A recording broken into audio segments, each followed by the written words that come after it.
You are listening to the B2B Marketing Mindset with Pete Monfre and Bill Lowell. We want to help demystify marketing to reduce risk, drive more and better opportunities, and grow your business. Are you ready to master marketing? Today's topic, I love, it's what idea do you own in the mind of the marketplace? Okay, what in the hell are we talking about here? I'm asking you because I didn't know. I thought you were doing a rhetorical question where you were going to go out and answer that for yourself. I have no idea what the heck we're talking about. No, I think that this is a really important topic. So what do you own? I mean, and that's really key too, because it gets into like, how are you different from the competition? You know, what sets you apart? And right. Some companies, go ahead. What's the idea? Like how do so in the mind, let me pick apart that title. I have to go look at it. So what idea, an idea that your company owns in the mind of the marketplace. So what it's saying is that these ideas are held inside human minds that make up a marketplace, and that your company stands for some idea. Now, for most people watching this podcast, they're going to be a little bit confused. And you know why? Because they don't have a clear position. If you had a clear position, you'd know exactly what we're talking about. What brand comes to, we're going to use big company examples, but the ideas filter down to everything. So Bill, what brand comes to mind? We talk about cola drinks.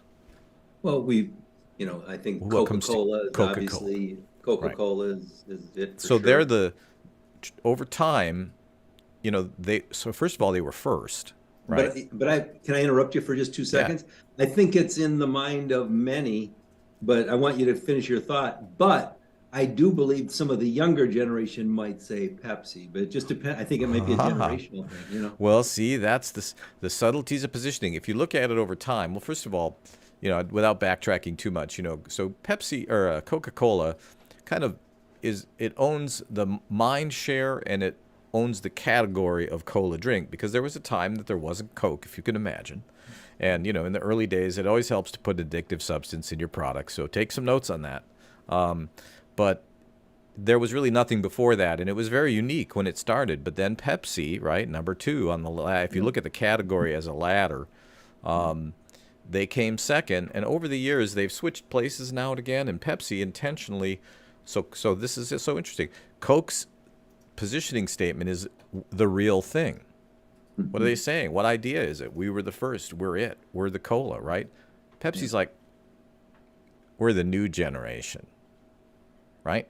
7-Up is like, we're the uncola, right? We're not that. So that's a position, right? Fujifilm is green. Kodak is yellow. Fujifilm is usually used for landscapes, and they optimize for blue and greens. Why? Because Kodak, who owned the film market, was strong in flesh tones because it started in movies and it was all about people and it was the warm colors, right? So Fujifilm, knowing positioning, right? Like, how would you start a film company in the face of Kodak? Like, this shit matters, right? All the way down to their product packaging. What color's the packaging? What's Fuji's color? Green. What's Kodak's color? Orange. Good Lord. Positioning, right? That's why it's at the center, I think, of the success or failure in marketing, is whether you understand this idea or not. And so go ahead. You have a point to make. I want to hear it. I know where you're going with that.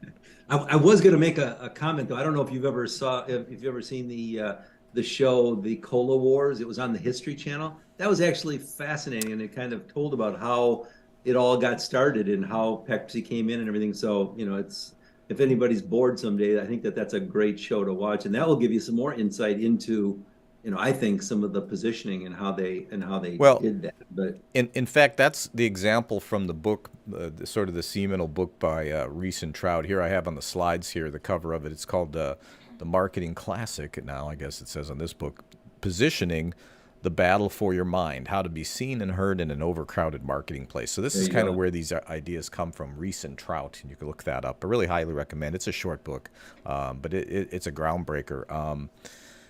And the cola history is just such a beautiful example. They use it in the book. So let's say that you've got Coke raging along. They're getting huge. You know, they've gotten the cocaine out. It's a mass market now. Pepsi's in there too. It's a big deal. And you want to start a soda company. Okay? Would it not be suicide to start a cola company? Now, what if you didn't even know what kind of sodas were out there? And Right. you're just like, hey, I love this idea of this soda that's brown and bubbly, Yeah.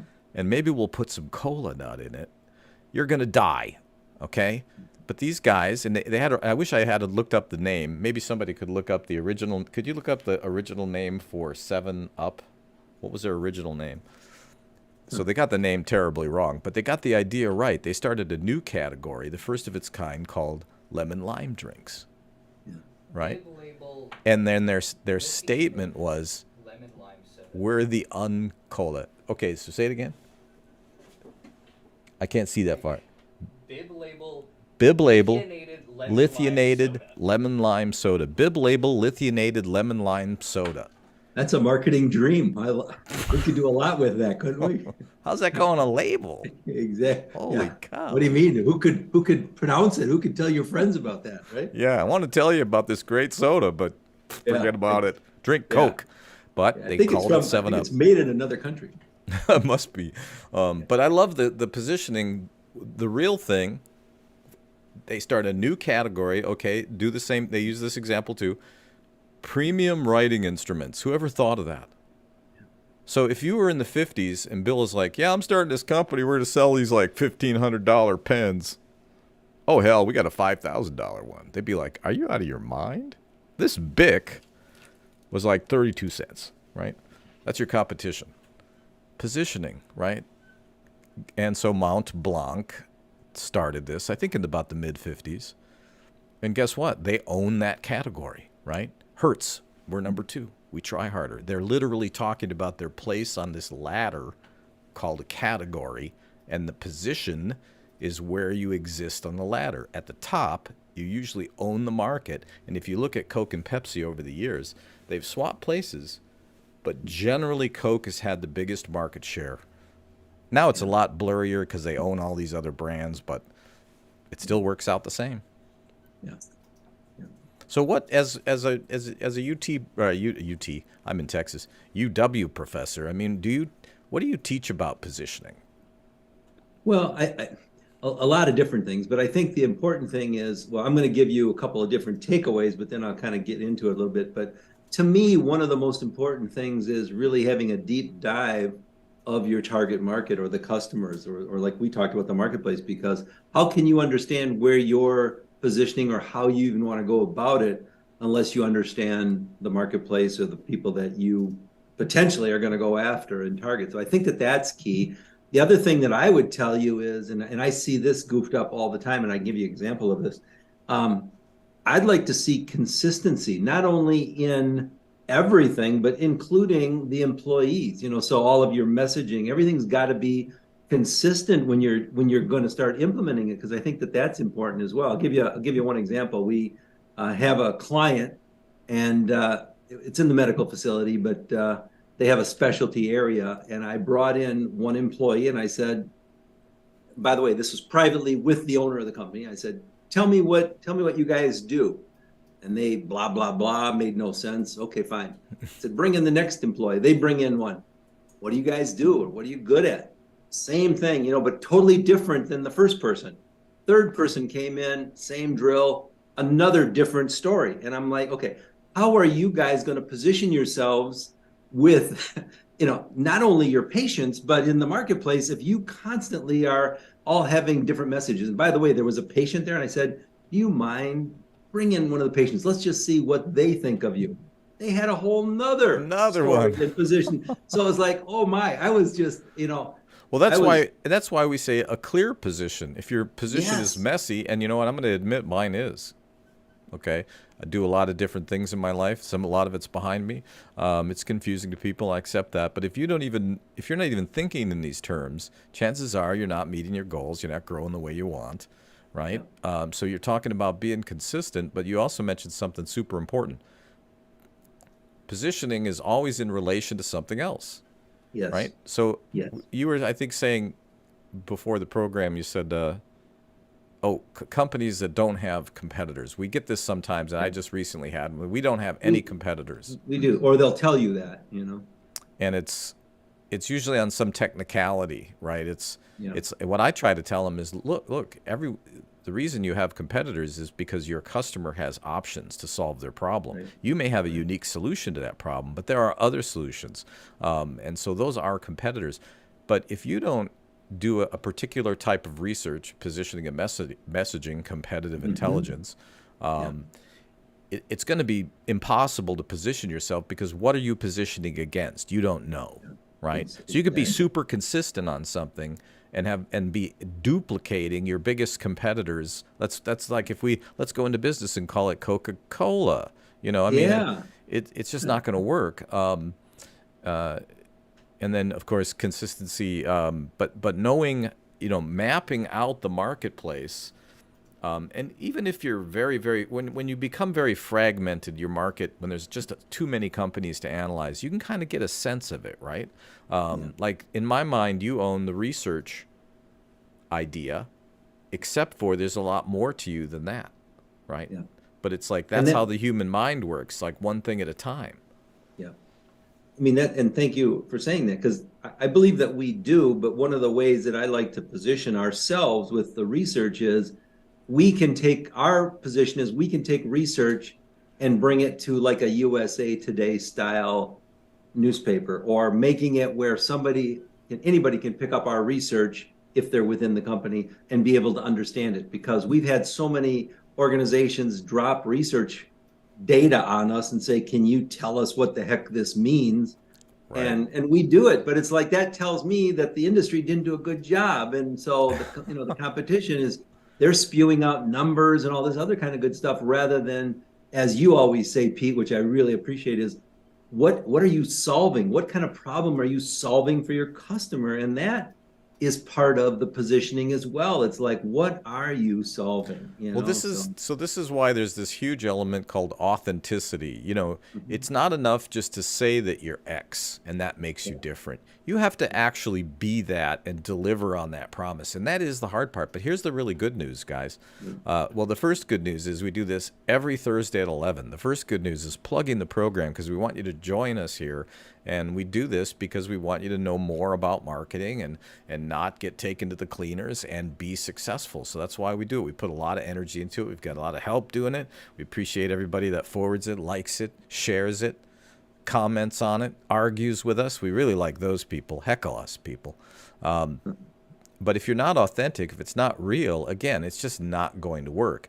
Now, so positioning is not so simple after all, is it? You have to know where strategically you are in that quadrant chart with these other companies that are options, viable options. Let's say you're a real small consulting company in Indiana.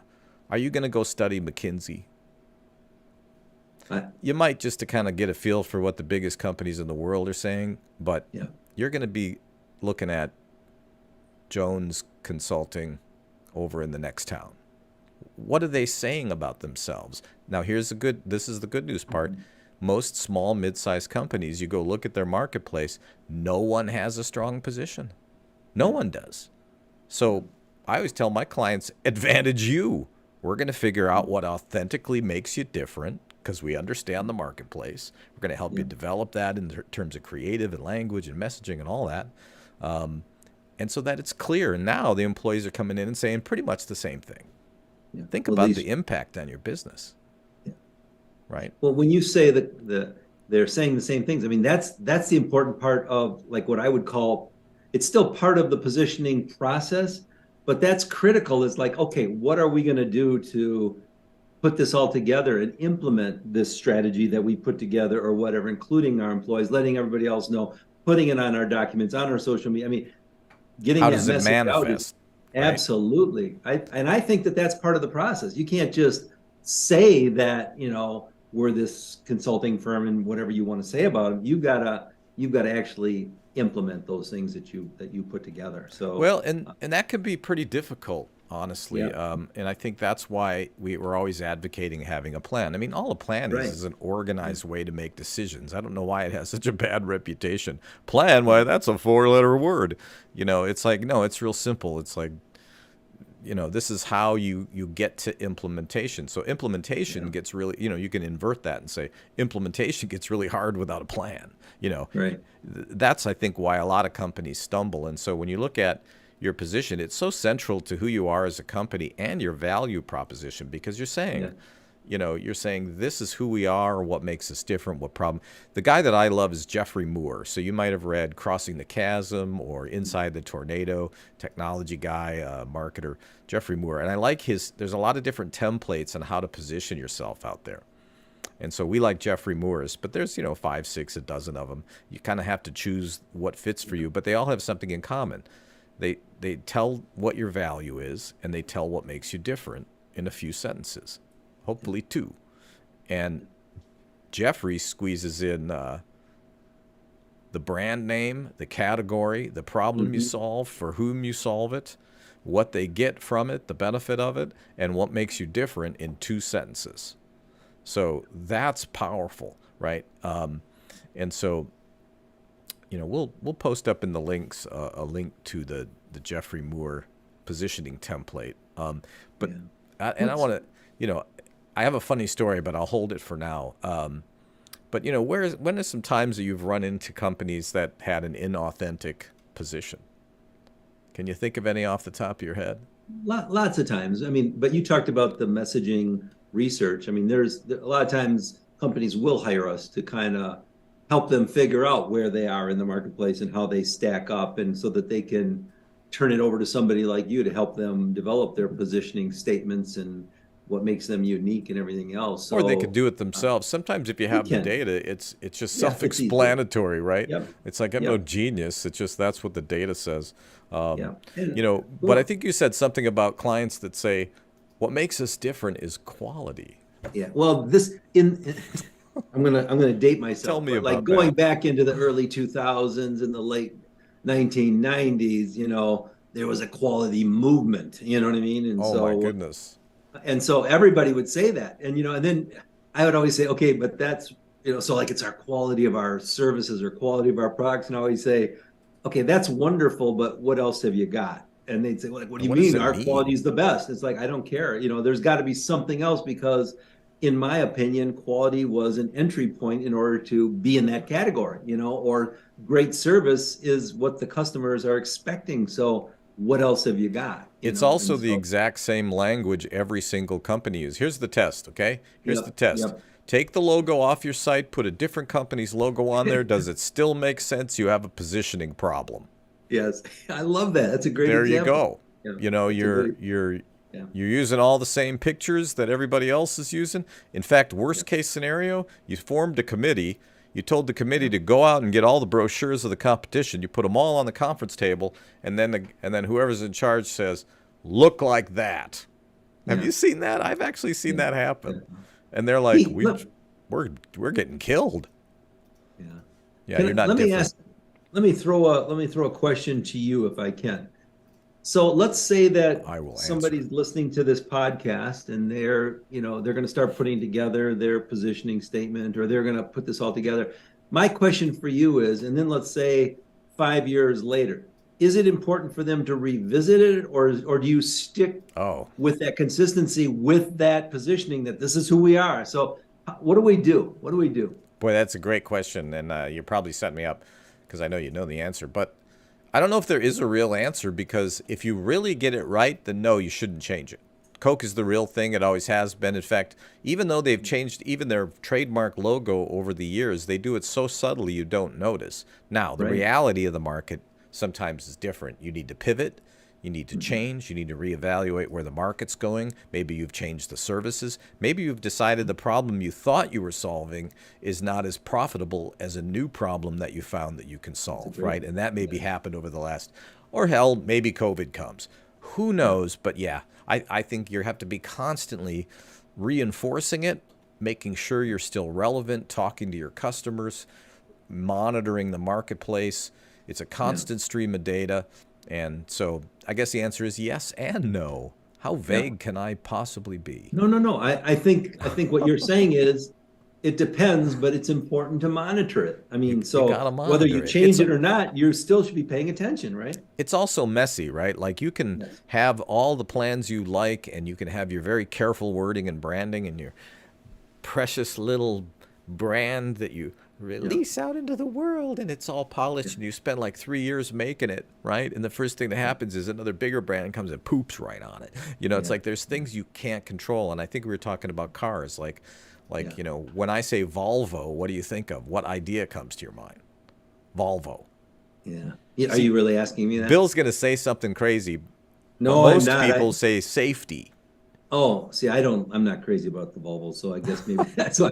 Well, Volvo spent a lot of money trying to Yeah, to own it this is. idea of safety, Safety. right? And so, and they've been somewhat successful, I think, doing that. Tough built Ford tough, you know. Yeah. So they're trying to be, we're the tough, you know, built strong guys. You know, Jaguar, or however you say it, Jaguar. How do they say it in Wisconsin? I don't know that. Yeah, give me a beer and a Jaguar. No, we're so far away from reality. I don't know that they've ever even heard They of it. don't or even seen know. it. They're like, I what's don't that? think so. Yeah. No, Well, I'm kidding. some people- Most people say Jaguar. You know. Jaguar. Okay, so but people would say the idea is luxurious, expensive, high end, right? But then if you actually own one, you're going to think money pit, always in the shop, but a piece of crap, right? So you're dealing with humans, you're dealing with what's in their mind.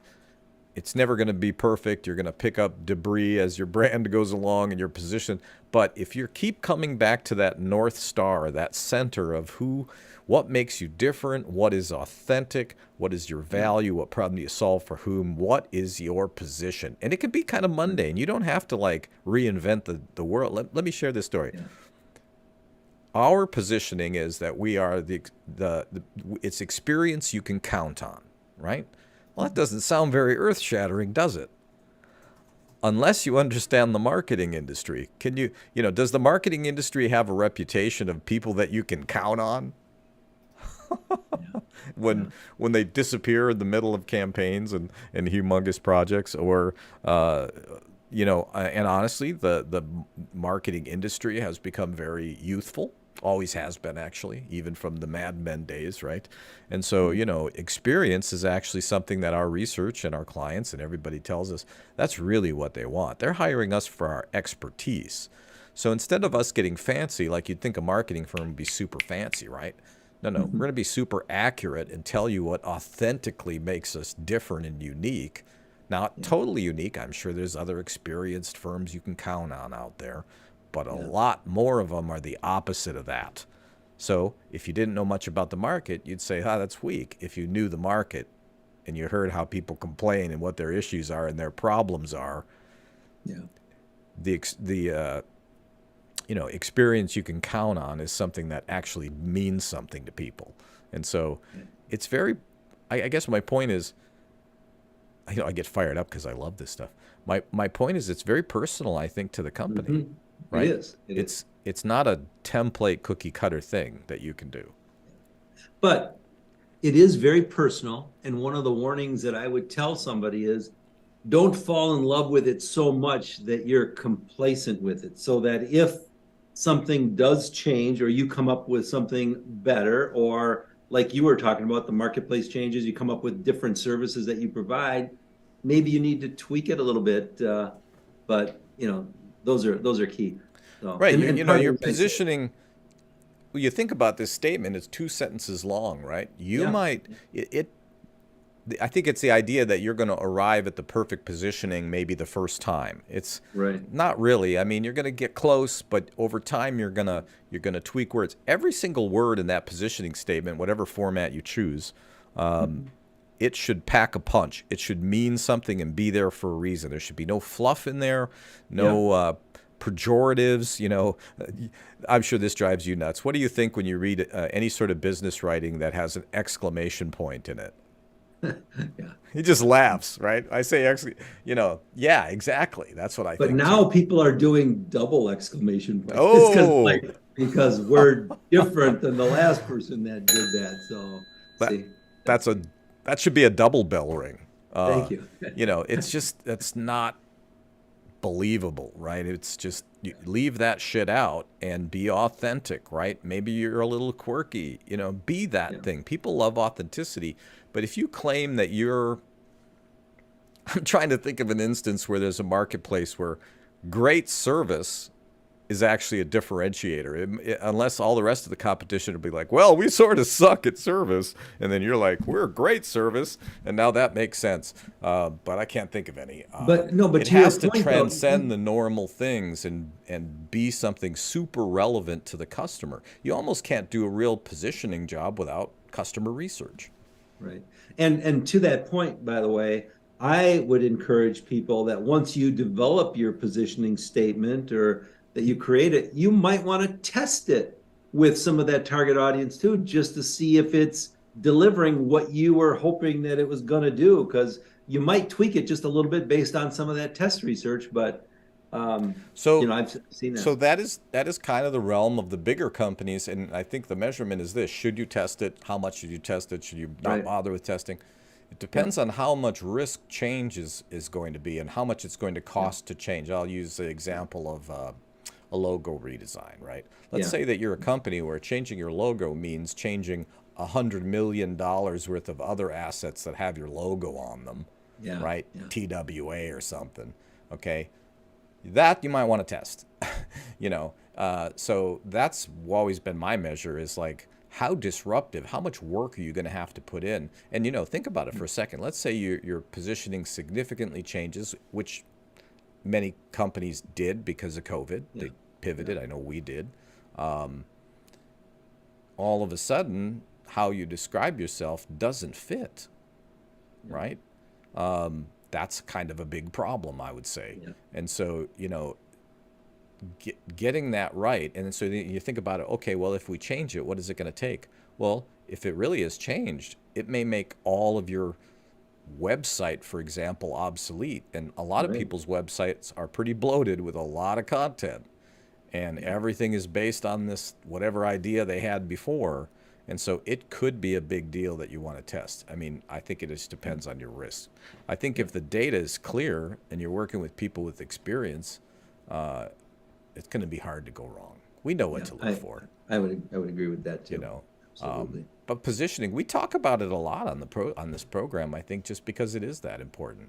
And we'll probably talk about it again, actually. Well, I mean, it is important. What sets you apart? What sets you apart? Do you ever ask people that just for the purpose of making them uncomfortable? Like maybe you get on an elevator and you face the people instead of the other way, and you're like, "What makes you different?" And you're like, "Look how uncomfortable they are." But okay, I'll give you an example of. So the answer is yes, I do, and I'm now retired from the University of Wisconsin Whitewater, but I did teach a class, and I'd always ask the students, usually the seniors that were out either getting internships or looking for jobs, I'd always say, what makes you unique? So what? So you might have a public relations degree, or you might have an advertising degree, or a marketing degree, or maybe you have a marketing degree with a PR minor. How are you different than the other 30 students in this class right now? What, tell me that. Well, that's positioning. Well, right. So let's say you work within an organization. I mean, we're always thinking in terms of B2B, like companies to companies, but you're inside an organization of some kind. How are you positioned inside your organization? What are you known for? What idea do you own? So I want everybody that's watched the podcast to go away from this thinking, what idea do I own? And can you articulate it? And then watch for a link. We'll put a document up with Jeffrey Moore's, my favorite positioning template, I guess I would call it. It kind of tells you what words to put in there. It's figuring out the words, I think, that is the challenge. You've been listening to the B2B Marketing Mindset with Pete Monfre and Bill Lowell. Add to the conversation by commenting, sharing, and liking. And don't forget to subscribe and check out the links in the comments. Learn more at b2bmarketingmindset.com.